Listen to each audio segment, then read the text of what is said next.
গভীর রাতে যখন এই ভিডিওটা রেকর্ড করছি তখন ধানমন্ডি ৩২ নম্বর শেখ মুজিবুর রহমানের বাড়ি অনেকটাই ধ্বংসপ্রাপ্ত হয়েছে।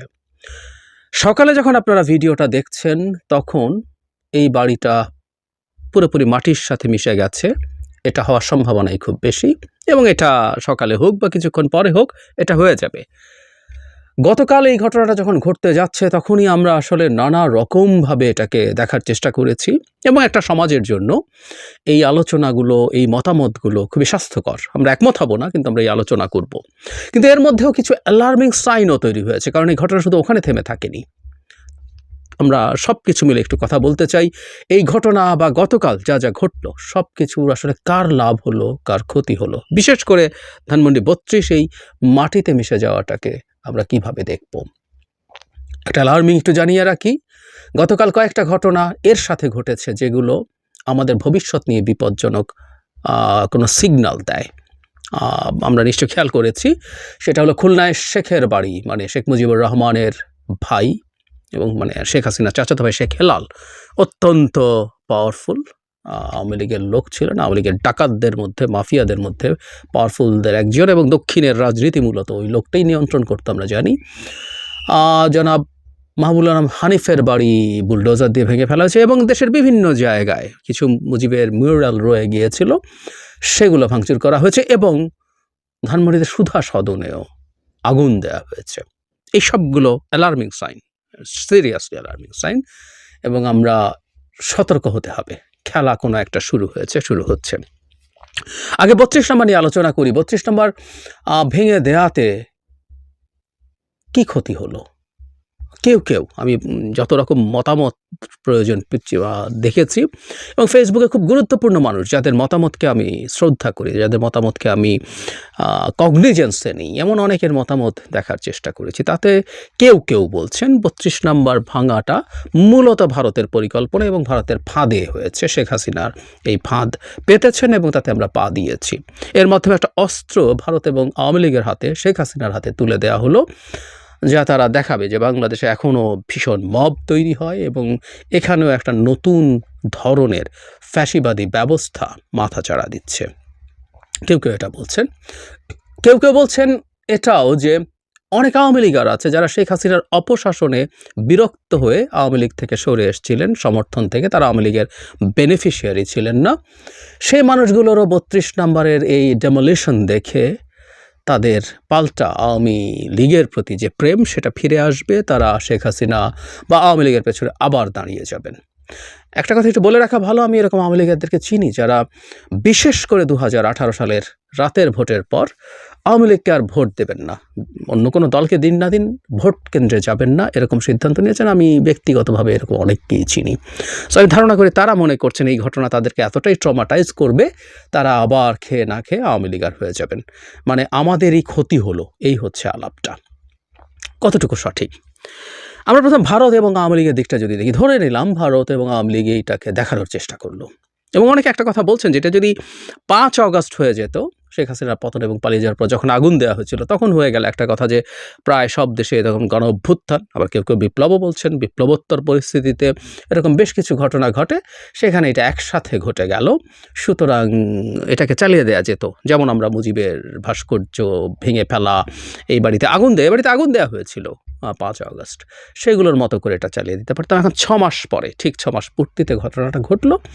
এটাকে বাংলাদেশের শাসনহীনতার, গভর্নেন্সহীনতার এক ধরনের প্রেক্ষাপট হিসেবে তারা সেল করার চেষ্টা করবে। এবং যেহেতু ভারত আওয়ামী লীগকে বাঁচিয়ে রাখতে চায়, এবং আরেকটা কথা একটু জরুরি, এটাও ভুল কথা নয়, ৩২ নম্বরের এই বাড়ি শেখ মুজিবুর রহমান বাস করেছেন এবং এটা ওনার প্রিয় বাড়ি ছিল, এটা আমরা বুঝতে পারি। কারণ উনি রাষ্ট্রের ক্ষমতায় আসার পর যখনই প্রেসিডেন্ট হন বা প্রধানমন্ত্রী হন, তিনি আসলে এই বাড়িটা ছেড়ে যান নাই। এবং অনেকে মনে করেন তিনি যদি যখন পাকশাল তৈরি হয় তখন উনি তো একবার প্রেসিডেন্ট ছিলেন, তারপর প্রধানমন্ত্রী, আবার প্রেসিডেন্ট হয়েছেন, তখন তিনি যদি এখানে না থেকে প্রেসিডেন্টের বাসভবনে, বঙ্গভবনে থাকতেন, তাহলে হয়তো উনি বেঁচেও যেতে পারতেন। কেউ বলেন তখন অ্যাটলিস্ট এত সহজ হতো না বলে বলা হচ্ছে, কারণ আসলে এই একটা খুব ছোট্ট এরিয়ার একটা বাড়িতে এটা সহজ ছিল। সো উনি এই বাড়িতে থেকেছেন এবং ওনার এন্টায়ার রাজনৈতিক জার্নি এটার সাথে দিয়েছেন, এবং এটার একটা ঐতিহাসিক মূল্য আছে, উইচ আই অ্যাগ্রি। আমি গতকাল খুব ভালো অবস্থায় ছিলাম না, খুব তাড়াহুড়োর মধ্যে একটা ভিডিও করে ওর মধ্যে কথাটা বলেছি। আমি আবারও বলছি, এটার একটা ঐতিহাসিক মূল্য আছে, আমি সত্যিই সেটা বিশ্বাস করি। ফলে যেটা হয়েছে, এইরকম একটা জিনিস পুরো ডেমোলিশড হয়ে গেল। আগে তো পুড়িয়ে ফেলা হয়েছে, এটাকে রিকনস্ট্রাকশনের চেষ্টা করা যেতে পারত। এখন এটা পুরো ধ্বংস হয়ে গেছে এবং এই প্রস্তাব আসছে যেখানে কোনো না কোনো স্থাপনা যেন তৈরি করা হয়। সেটা হতে পারে, কেউ কেউ মসজিদ তৈরির কথা বলছেন। এগুলো কিন্তু বারবার বলছি, আমরা এমন প্রেক্ষাপট যেন তৈরি না করি যাতে মানে গ্লোবালি এই ন্যারেটিভ তৈরির সম্ভাবনা থাকে যে এখানে ধর্মীয় উগ্রবাদীরা ক্ষমতা দখল করেছে। আমি একটা ভিডিও দেখলাম যেখানে আবারও কালেমা লেখা পতাকা উড়িয়ে স্লোগান দেয়া হচ্ছে। এগুলো প্রত্যেকটা কিন্তু ওই ন্যারেটিভকে সাপোর্ট করে। কেউ না কেউ খেলছে, ভেতরে ভেতরে অনেকেই খেলছে। আমাদের এই ব্যাপারে সতর্কতা দরকার আছে। আচ্ছা, আমি যদি পাল্টা বলি, ভারত বা শেখ হাসিনা যখন এটা করতে যাবে, আমরা র্যাদার প্রোঅ্যাক্টিভ হয়ে গ্লোবালি এই ঘটনাটাকে বিক্রি করতে পারি এইভাবে যে এটা ট্রিগার করেছে শেখ হাসিনা, যিনি ভারতে বসে আমাদের এখানে সবাইকে হুমকি দিচ্ছেন, অথচ তার এই দেশে বিচার হয়ে বীভৎস শাস্তি হওয়ার কথা। এটা আমরা আরও আগেই করতে পারি এবং এই কারণে আমরা আসলে এই মবটাকে থামিয়ে রাখতে পারিনি। এটা শেখ হাসিনা এবং ভারতকে চাপে ফেলা যাবে। বরং আমরা এই 32 নম্বরে যা ঘটলো সেটা, যে আমার দেশের স্টেবিলিটি হ্যাম্পার্ড হচ্ছে, শেখ হাসিনাকে আমি এক্ষুনি চাইছি, সেটা একটা ব্যাপার, দ্যাটস দ্য বেস্ট অপশন। কিন্তু তাকে মুখ বন্ধ করে রাখাও যাচ্ছে না জাস্ট বিকজ এটা করেছে। এবং শেখ হাসিনাকে কি বলছে এই বক্তৃতাগুলো আমরা ট্রান্সলেট করে, ইংরেজিতে ট্রান্সলেট করে আমরা বিভিন্ন গুরুত্বপূর্ণ জায়গায় পাঠিয়ে দিতে পারি। এই বিভৎস নারী, এই ভয়ঙ্কর দানব এখনও কি বলছে, এখানে কি ঘটিয়ে দিয়ে যাওয়ার পরও। সুতরাং 32 নম্বরের কনসিকুয়েন্স যা ঘটেছে এটা তার কারণেই ঘটেছে। ক্লিয়ার? আমরা এটাকে রাদার এভাবেই পোর্ট্রে করতে পারি, যেটা আমাদের পক্ষে যাবে। ইভেন যেসব আওয়ামী লীগের মনে করছেন 32 নম্বর ভেঙে দিয়ে তাদের মানে আবেগের জায়গায় আঘাত হয়, আর কারো কারো আবেগের জায়গায় আঘাত পেতেই পারেন এবং এটা ভুল না। আমি আবারও বলছি, শেখ মুজিবুর রহমান মৃত্যুর সময় এসে অত্যন্ত অজনপ্রিয় হয়ে গিয়েছিলেন, কোনো সন্দেহ নেই, কারণ উনি বিভৎস একজন টাইরেন্টে পরিণত হয়েছিলেন শেষ মুহূর্তে এসে। উনি মানে বাংলাদেশ স্বাধীন হওয়ার পর থেকে, কিন্তু তার আগে তার দীর্ঘ রাজনৈতিক লড়াই আছে, সংগ্রাম আছে। বাংলাদেশের মুক্তিযুদ্ধ তার নামে হয়েছে। উনি ছিলেন না, উনি স্বাধীনতা চান নাই, আমি এটা বহুবার বলেছি, কিন্তু ওনার নামে হয়েছে, ট্রু। এখন আমি আশা করি যারা আওয়ামী লীগের সেরকম মানুষ আছেন তারা সেন্সিবল হবেন এবং তারা বুঝবেন এটা আসলে একটা সিম্বল ভাঙা হয়েছে এবং একটা রিটালিয়েট করা, শেখ হাসিনা যা করছেন তার জন্য পাল্টা একটা ব্যবস্থা নিতে চেয়েছে জনগণ, সেই কারণেই নিতে গেছে। না করতে ভালো হতো, আমরা যদি সত্যিকার অর্থে অতটা গণতান্ত্রিক হয়ে থাকতাম ভালো হতো, কিন্তু মাঝে মাঝে পরিস্থিতি এমন হয় যে আসলে পেরে ওঠা যায় না। কারণ যা করে গেছেন, যে ট্রমার মধ্যে আছি, পেরে ওঠা যায় নেই। বাংলাদেশে যারা আওয়ামী সিম্প্যাথাইজার্স আছেন, যারা আওয়ামী লীগের বেনিফিশিয়ারি নন, সেই মানুষগুলো এই ব্যাপারটা বুঝবেন। আমি আশা করি অ্যাটলিস্ট আমরা তাদের কাছে অ্যাপিল করব তারা যাতে বোঝেন। একটা কথা তো সত্য, সিম্বলগুলো থাকা না থাকা না, মুজিবের যে জায়গা আছে ইতিহাসে সেই জায়গা থাকবে। আমি বহুবার বলেছি, অনেকে আমাকে প্রতি অসন্তুষ্ট হতে পারেন, ক্ষুব্ধ হতে পারেন, কিন্তু আজ থেকে আরও 10, 20, 30, 50, 100, 200 বছর পর আমাদের ইতিহাসগুলো তো থাকবে। মুজিব তার জায়গাটায় থাকবেন। আমি বহুবার বলেছি, উনি ফাউন্ডিং ফাদার্সদের একজন, পারহ্যাপস না, এটা আমি স্বীকারও করি, ফাউন্ডিং ফাদার্সের মধ্যে সবচেয়ে গুরুত্বপূর্ণ মানুষ উনি। যেমন জর্জ ওয়াশিংটন আমেরিকার ফাউন্ডিং ফাদার্সদের মধ্যে সবচেয়ে ইম্পর্টেন্ট হিসেবে জর্জ ওয়াশিংটনকে ধরা হয়। সো ইতিহাসে থেকে যাবে, এই ভেঙে যাওয়াটা কিছু না। আর যা করেছেন তার কন্যা, সেটাকে আমরা ওভাবেই পোর্ট্রে করাতে পারি চাইলে। এবার একটু লাভের দিকে আসে। লাভ কার হলো 32 নম্বর ভেঙে? আমি মনে করি মূল লাভ হয়েছে স্টুডেন্টদের। স্টুডেন্ট বলতে যারা এই বৈষম্যবিরোধী ছাত্র আন্দোলন, জাতীয় নাগরিক কমিটি, যারা রাজনৈতিক দল করতে যাচ্ছে তাদের এবং সরকারের। স্টুডেন্টদের লাভ কি হলো? আমরা খেয়াল করেছি দীর্ঘদিন থেকে মাঠে স্টুডেন্টরা তেমন কিছু করতে পারছিলেন না, তাদের শক্তি দেখাতে পারছিলেন না। তারা বিশেষ করে বিএনপির কাছে তাদের অনেকগুলো চেষ্টা, দাবি দেওয়া আটকে যাচ্ছিল বিএনপির কারণে। রাষ্ট্রপতির অপসারণ, প্রক্লেমেশন, সংবিধান স্থগিত করা, বিপ্লবী সরকার গঠন, অনেক কিছু জাস্ট বিএনপির কারণে ঠেকে গেছে। এবার তারা মাঠে একটা সাফল্য পেয়েছেন এটাকে সাফল্য হিসাবে তারা দেখাতে পারবেন এবং এমন একটা কাজ করেছেন যে ডিস্ট্যান্ট কোনো প্রভাব খারাপ যদি হয় ইনস্ট্যান্টলি এই দেশের ব্রুট মেজরিটির মানুষকে এটা আনন্দ দিয়েছে, শান্তি দিয়েছে। আমি তাই মনে করি, আই মে বি রং, কিন্তু আমার অনুমান।